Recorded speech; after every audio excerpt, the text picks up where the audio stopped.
Ezra J. McCandless, born Monica K. October 6, 1997, is an American murderer who was convicted of the murder of Alex Woodworth, who was stabbed 16 times in the head, neck, groin and torso in March 2018. Background: McCandless was born on October 6, 1997, to 14-year-old Rosalena Gunnelson in Stanley, Wisconsin. Her name at birth was Monica K. Her biological father was not a part of her life. Her mother's partner, Joshane Carlin, adopted McCandless when she was 4 years old. They divorced when Ezra was 12 years old, but she continued to have a close relationship with her father. During high school, she decided to try out different names and pronouns. She then legally changed her name to Ezra McCandless. She chose McCandless after Chris McCandless, whose life is the subject of the book and film Into the Wild. After she dropped out of college, she moved to the city of Eau Claire, Wisconsin, towards the end of summer 2017. She met Jason Mengel, a 33-year-old National Guard medic. The two embarked on a romantic relationship and moved in together in August 2017. Around the same time, McCandless met 23-year-old barista and substitute teacher Alex Woodworth at a coffee house. In early fall 2017, she found out she was pregnant with Mengel's child. She drove to Minneapolis to have an abortion, and had the procedure done on October 6, 2017, which was also her birthday. Not long after, she began a secret romantic relationship with Woodworth. At the beginning of February 2018, McCandless alleged that she was sexually assaulted by one of Mengel's friends, John Hansen, while she was passed out. Detectives investigating the claim interviewed Alex Woodworth, and he did not support McCandless's versions of events. The case was later dropped. In mid-February 2018, while Mengel was away on 2 weeks of National Guard duty, McCandless moved back to her mother's house in Stanley, Wisconsin. When he returned, the pair would meet at hotels.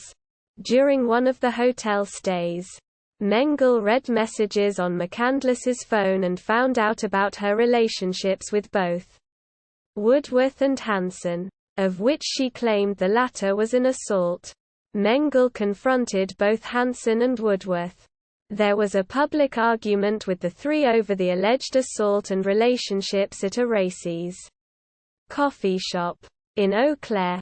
McCandless blamed Woodworth for the ending of her and Mengel's relationship. On February 24, 2018, she sent a text message to Woodworth telling him to not talk to her ever again. McCandless continued to talk with Mengel. She sent him journals in which she expressed her upset at having betrayed him. She had wanted to deliver them to him herself, but he refused, and asked her to send them by other means.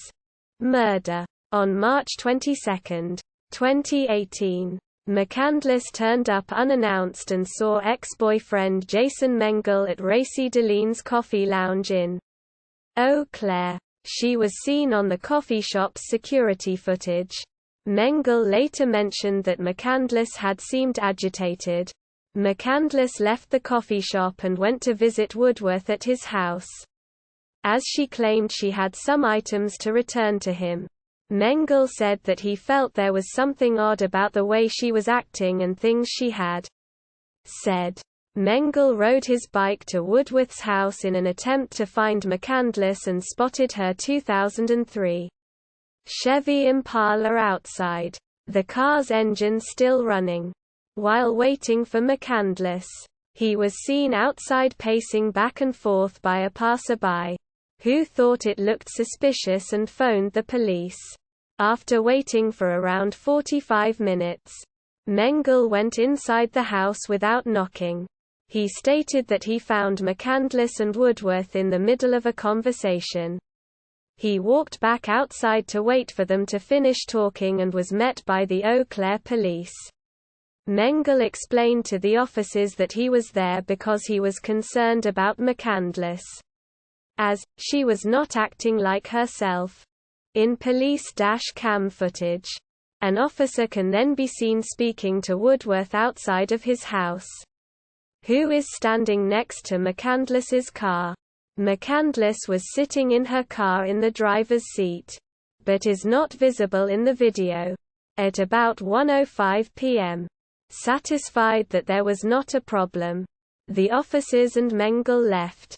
This was the last time he saw Woodworth alive.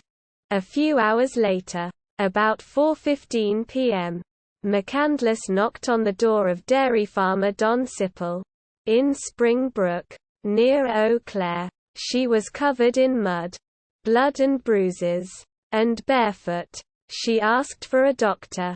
Claiming she was a victim of an assault, she was taken to a local hospital, where she asked for Jason Mengel. She initially told officers, paramedics and hospital staff that she could not remember what had happened.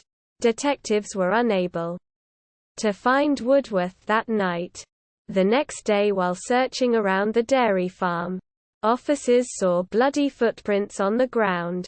They then found Woodworth's body hanging out of the back of McCandless's 2003 Chevy Impala on a dirt road near the farmhouse. He had suffered 16 stab wounds to his head, neck, groin and torso. The car was stuck in the dirt. Arrest and trial. 2 weeks after Alex Woodworth was found dead, on April 6, 2018, McCandless was arrested and charged with first-degree intentional homicide. The trial started on October 15, 2019, at the Dunn County Judicial Center, 18 months after the stabbing. At the trial, the prosecution highlighted the inconsistencies in McCandless's stories and the crime scene. She was unable to recall what had happened when first interviewed, and told officers and paramedics that arrived at the farm that she could not remember. In a recorded interview, after Dunn County officers told her that they had found her car and Alex's body, she eventually said that he had attacked her, and said she had not been able to get it out of her head.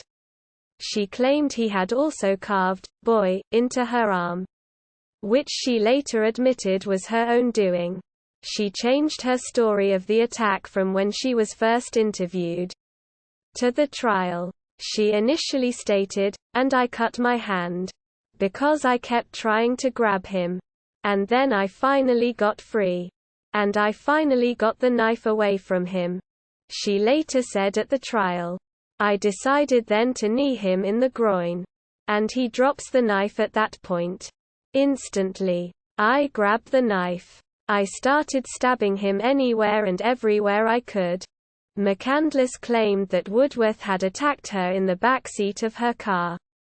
However, most of the blood evidence at the scene was found outside of the car. In an interview, prior to Alex's body being found, she had said that the incident happened at Owen Park, in Eau Claire, which the prosecution says was to direct authorities away from the real scene. The knife used to kill Woodworth was confirmed to be from McCandless's father's house.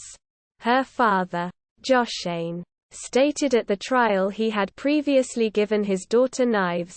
Dr. Tillotson, who had treated McCandless in the ER and assessed her injuries, testified that her knife wounds appeared to have the characteristics of self-inflicted wounds. He also said she had trouble recalling what had happened, and had asked for Jason Mengel. McCandless took Woodworth's phone when she left the scene. The prosecution alleged this was to leave him no means of being able to contact anyone. Had he been able to? They also said McCandless had stabbed Woodworth in hopes of preventing him getting in the way of her rekindling her relationship with Mengel. The defense claimed that Woodworth was angry that McCandless did not want to be with him.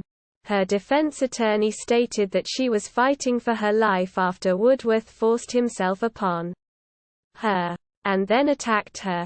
She testified that she had stabbed him in self-defense, and she just wanted to try and get away.